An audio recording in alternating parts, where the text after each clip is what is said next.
Ang daming ano. Yung time pa nakagawad si nanay mo.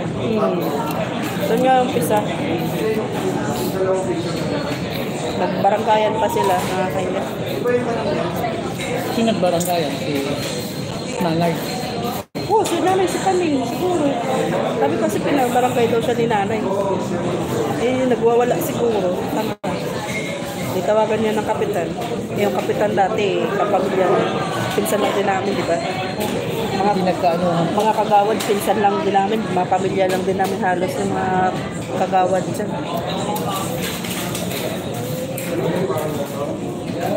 Sabi ko nanay, pag ganyan, pumunta ka sa baybay araw-araw. Hindi. Ako, ang suggestion ko, dahil hindi naman na sinusunod si nanay ni Nene, mag-usap na sila ni palayasin na lang si Nene. Kaysa yung nakikita... Ayaw nga nila kasi yung naaawa ka siya sa mga bata. Di huwag siya tumawag sa'yo. Kasi yun ang nakikita kong solusyon. Yun nga yung inaano niya. Kaya lang, pag ng mga anak naman daw niya, pag pumunta doon, pagbalik, laging inaano, Inubugbog. napalo.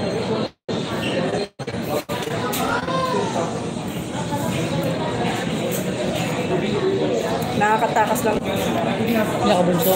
Yung bunso na lalaki. Ganito yung nanay sa batakbo doon. Sabi ko pa kayo, nagkaganyan pa kayo. Kaya hindi magandang muli sa inyo. Wala tayo din. Muwi tayo doon, pero saglit lang. Tayo. Kasi nagburakay lang tayo doon tayo muwi doon. Just dyan. Dito ka. Dito ka. Kumuha ka ng tubig doon. Sa masok tubig ka ngayon.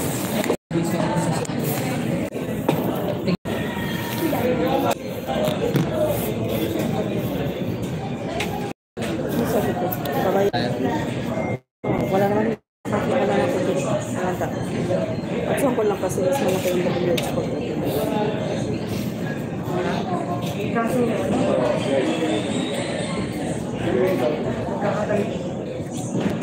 Mga pili ko ngayon na ano na yung situation kasi nakakapakalit ko. Santa Cruz. Malabinat ko. Postpartum depression. Baka na may postpartum.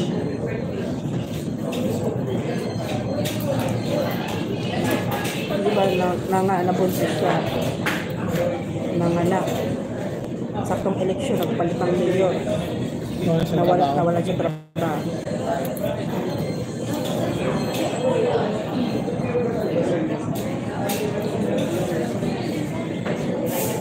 Sabi niya ni nanay, kung maaganda lang yung ugali ko. Hindi naman niya iwan yung mga anak niya. Babantayan naman. Ewan ko, nabaliw na yata. Tapos si Mark Diao,